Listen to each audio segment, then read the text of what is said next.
В теплицах крестьянско-фермерского хозяйства Тачиева на шпалерах высажены более 20 тысяч огуречных кустов. В парнике по соседству Зелимхан Цычоев возводит розы. Их здесь более 8 тысяч. Работой своей агроном живет. Здесь по-настоящему можно зарядиться энергией. Радует и результат, а он бывает очевиден.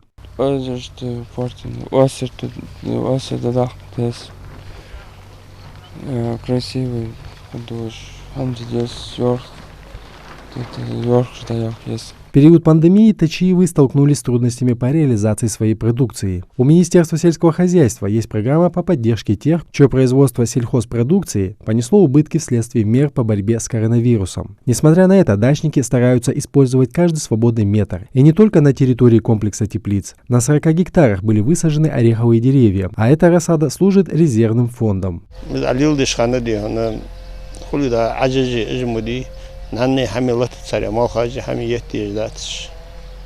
Шала бренд изишар. Просто им единственное надо. Царь ол ачбаха, аджабан бал 4-5 лет надо ухаживать. Нормально лилдиш. Ачулдяцан кудух.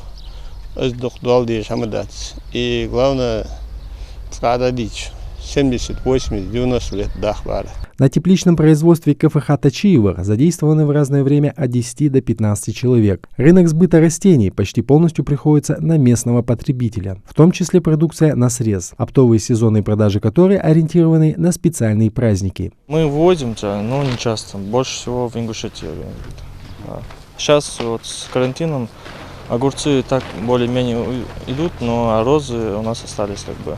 Розы никто не берут, мы рассчитывали на 8 марта, и так бы из-за этого карантина как бы с розами у нас проблема. Мы планируем дальше сажать помидоры и расширяться в дальнейшем, больше сажать огурцы. Садоводы КФХ Тачиевых ставят перед собой цель обеспечить население региона экологически чистой и недорогой продукцией, в том числе цветами, которые выращивают в Ингушетии пока в небольшом количестве. Харон Аздоев, Рамзан Зурабов, Новости 24.